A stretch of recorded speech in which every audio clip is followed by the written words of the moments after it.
이번에는 꿈을 이루는 공식에 대해 알아보겠습니다. 꿈에 기한이 있는 날짜와 더해지면 그것은 목표가 됩니다.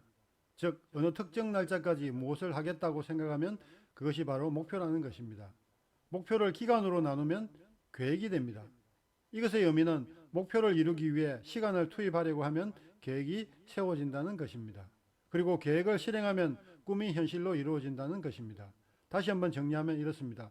기한을 정한 꿈을 만들고 그렇게 만들어진 목표에 기간을 투입하면 계획이 됩니다. 그 계획대로 실행하면 자신의 꿈이 이루어지는 것입니다.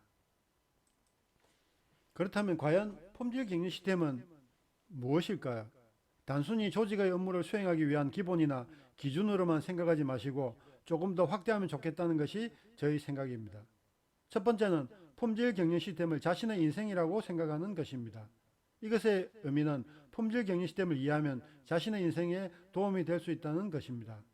단순히 조직에 도움이 되는 것이라는 생각에서 벗어나 결국 자신의 인생에 도움이 되는 품질 경영 시스템을 제대로 이해하자는 것입니다. 두 번째는 피자라고 생각하는 것입니다. 피자의 의미는 단순히 피자 자체만을 의미하지 않고 자신이 창업을 할 때 선택하는 업종이라고 생각하면 될 것입니다. 즉, 품질 격리 시스템을 제대로 이해하면 자신이 창업을 하게 될 경우 도움이 된다는 것입니다. 세 번째는 짜장면인데 이것은 자신이 좋아하는 것을 의미합니다. 즉, 품질 경영 시스템을 이해하면 자신이 좋아하는 것을 더욱더 잘할 수 있다는 것을 의미합니다. 네 번째는 꿈을 의미합니다. 물론 다른 것을 할 수도 있습니다. 품질 경영 시스템을 제대로 이해하면 자신의 꿈을 실현시킬 수 있다는 것입니다. 이번 강의 주제와 딱 맞아떨어지는 것이라 할 수 있습니다. 이번에는 품질 경영 7원칙을 꿈에 대비시켰습니다. 조직에서 품질 경영 시스템을 실행하는 것과 자신이 품질 경영 시스템을 이해하는 것이 결국 어떤 목표를 이루는 초석이 된다는 것을 의미합니다. 제1원칙은 고객 중시라는 의미를 꿈에 대입하면 자기 자신이 고객이 되는 것입니다. 그러므로 고객을 중시한다는 것은 자기 자신을 중시한다라는 의미로 자신의 꿈을 만드는 것이 자신을 중요하게 생각하는 첫 번째라 생각합니다. 자신이 인생을 살면서 꿈이 없다는 것은 어디로 가야 할지 모르는 상태로 그냥 살아가는 것입니다. 제2원칙은 자기 자신이 주체적으로 꿈을 이루기 위해 온전히 노력하라는 것입니다. 우리가 창업을 하게 되면 온전히 자신이 주도적으로 성공하기 위해서 노력해야 합니다. 인원 문제부터 자금 관리, 고객 관리, 그리고 법적인 문제까지 모두 자신의 책임하에 놓여지는 것입니다. 조직에서 근무를 할 때보다 훨씬 더 리더십이 필요해지는 것입니다. 그래서 조직에 있을 때 만들어진 리더십이 나중에 창업을 해도 적용될 수 있을 것입니다. 제3원칙은 자신의 꿈을 이루기 위해서는 적극적으로 실천을 해야 한다는 뜻입니다. 자신의 꿈을 이루는데 관망하는 자세로 일관한다면 과연 꿈이 이루어지겠습니까? 제4원칙은 꿈의 결과물을 효과적이면서 효율적으로 얻기 위해서 프로세스 접근법으로 하는 것입니다. 제5원칙은 자신의 꿈을 지속적으로 진화시켜 나가는 것을 의미합니다.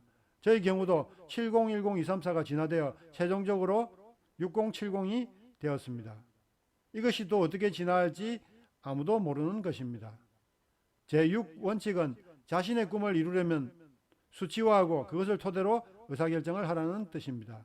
제7원칙은 자신의 꿈을 이룰 때 자신의 주변 사람과의 관계관리를 잘 하라는 것입니다.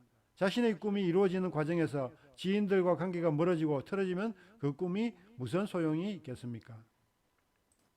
이번 그림은 PDCA 사이클을 나타낸 그림입니다. 프로세스 관점으로 보면 출력인 고객 만족과 제품 및 서비스를 그리고 품질 격리 시스템 결과가 좋아지기를 위해서는 조직의 구성원들이 PDCA 사이클로 업무를 해야 하는 것을 의미합니다.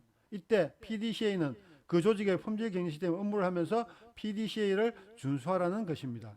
당연히 조직에서 업무를 진행하려면 고객이나 이해관계자의 요구를 이해해야 하는데 이것뿐만 아니라 조직의 상황까지 파악하고 업무를 하라는 의미입니다.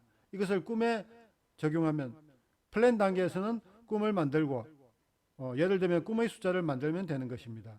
D 단계에서는 꿈을 이루기 위해서 실천하는 것을 말합니다.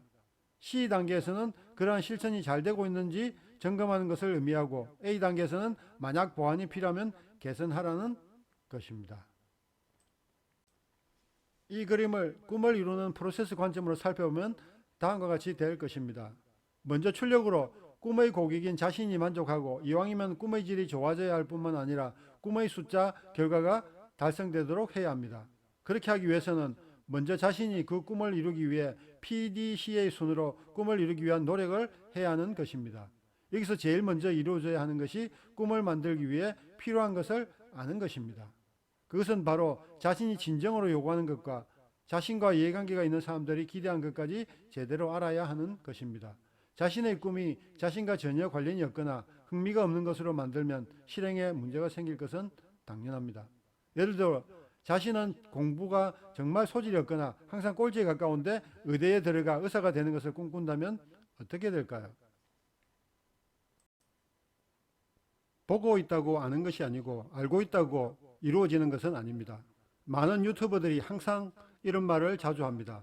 구독, 알람, 좋아요 눌러달라는 말을 합니다. 그러나 단지 구독만으로 여러분의 인생에는 어떤 일도 일어나지 않습니다. 제가 이 영상을 만든 목적은 누군가를 변화시키기 위해 만든 것입니다. 구독보다는 구체적으로 알아간다는 마음이 더 중요합니다. 다음으로 좋아요보다는 실천을 하겠다는 마음이 더 중요합니다. 좋아요를 누르면 많은 사람들이 볼 수 있는 기회가 될 수 있으므로 좋아요를 누르는 수고는 필요할 수도 있습니다. 마지막으로 알람이 없어도 매주 월, 수, 금 오전 7시에 자동적으로 시청할 수 있도록 운영하겠습니다. 저희 채널에 올라간 영상을 시청하시는 여러분들의 실천을 기대하겠습니다. 사실 100권의 책을 읽는 것보다 한 권의 책을 읽더라도 실천하는 사람이 성공할 가능성이 더 높다는 사실을 꼭 기억하시길 바랍니다.